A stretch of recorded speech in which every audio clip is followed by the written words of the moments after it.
So this is just going to be a quick tutorial on how to do open source function calling using Python. So yeah, I'm just going to go through it, explain the code, explain step by step how to do it. But essentially, we're going to be using New Research, New Hermes. So they've done a fantastic job in providing like codes, a product that can do function calling using open source large language models. And so, yeah, I'll put the link in the description below, and we'll essentially just go through it step by step. But essentially, you can just have done everything. You just basically just copy the code, basically. And so this is the page. Again, I'll put it in the description below. But first of all, you need to install Llama on your laptop, and they provide the instruction for this as well.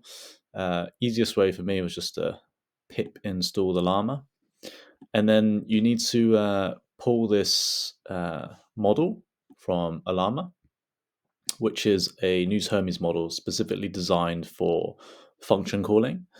So yeah, you just basically copy and paste that in to your terminal, and you'll get it. And so they basically just provide all the code here, but I'll go through it step by step, just so you kind of yeah, kind of get a feeling for what it does really. So the first thing that you need to do within this code set, and also I think I've tried lots of other different function calling techniques using open source, but this was by far the easiest, and it just worked. Like I could work with the output as well. So for other function calling um, models, like I just couldn't convert the output to something that was usable for me. So, but this was I was able to use the output for this and pass it on to different parts of the code for whatever process I was doing.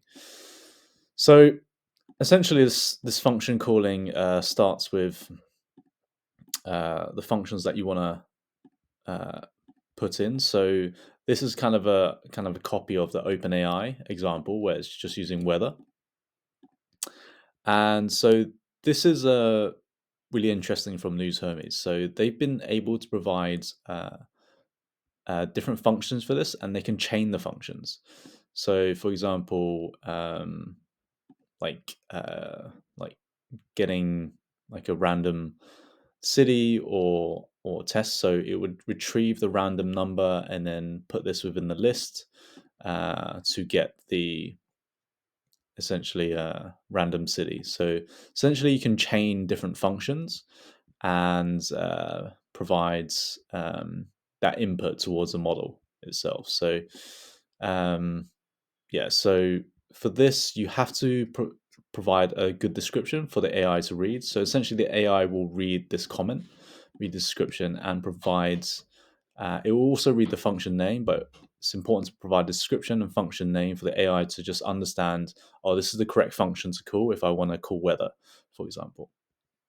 And you can have a lot of different functions for this, but in my particular experience, it was best to provide a small number effective for this as well. So, uh, function name. Also, you have to provide a return value for this is really important, otherwise you get an error. So, function name, return value, also description, and obviously the return value here. So, very important to define these. And so the next part is the actual class for the function caller itself. So um, you have to define which functions are being called here. So as you can see, it refers to the previous part. But essentially for this part, you can basically just copy this, and all you have to do is modify this part for whatever functions you want to define from this. So basically copy this part and then just put in whatever you want to define there.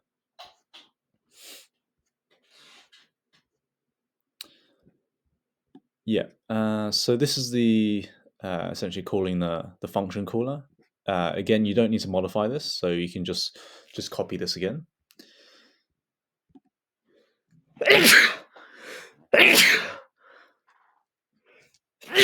Excuse me.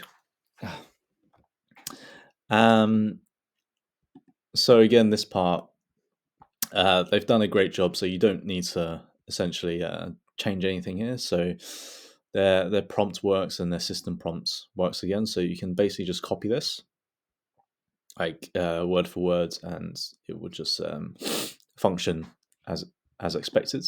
But you can see what they're trying to do. This piece of code just provide the prompts and provides what you should do when you need to use functions. So it would format it in a particular way for the AI to read as well.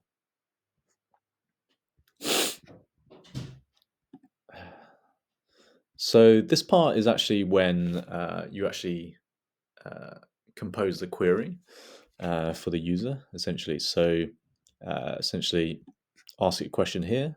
We're forecasting a random city, getting the model specified, and this is when we actually invoke the Ollama model. So it's a form of chat, asking for a response, and then essentially calling the function call.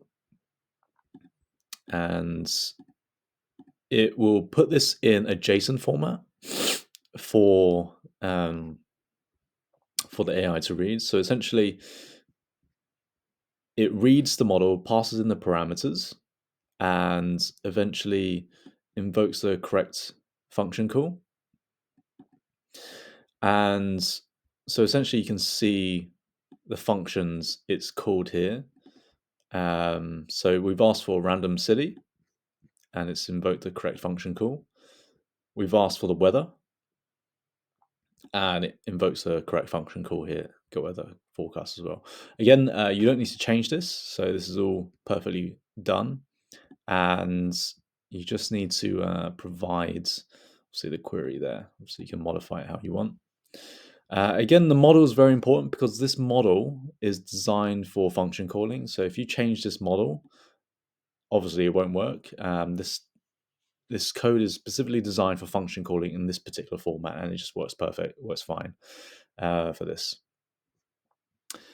And you can see the final response when we invoke the function calling aspect. So it's called a random city, it's sunny, and the temperature is 25 degrees. So the code works perfectly well. It's in my experience using this, I've used this a lot. So in my experience using this, best to provide very simple function calling for this. If you decide to do something very complicated, like passing in 10 parameters and asking for a load of return values for this, it's most likely not sophisticated enough to do this right now. It may be in a later function call.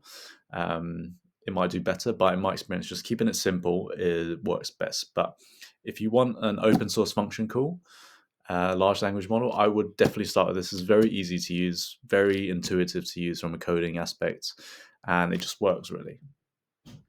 So you do need a fairly powerful computer for this. So I suggest using some sort of cloud compute for this, or using a much more powerful laptop. This is only an 8 gig laptop, so I had to wait a few minutes for the function call to complete, but it does work. But I suggest getting a more powerful computer for this. But it does work. So maybe if you're working at a company that requires open source models or libraries, this is perfect for you. Otherwise, OpenAI is also perfectly good for function calling. But if you're looking for an open source alternative, this works perfectly well. Okay. All right. Hope you found this video useful. Again, I'll put the links in the description below. And yeah, good luck with your large language model journey and function calling.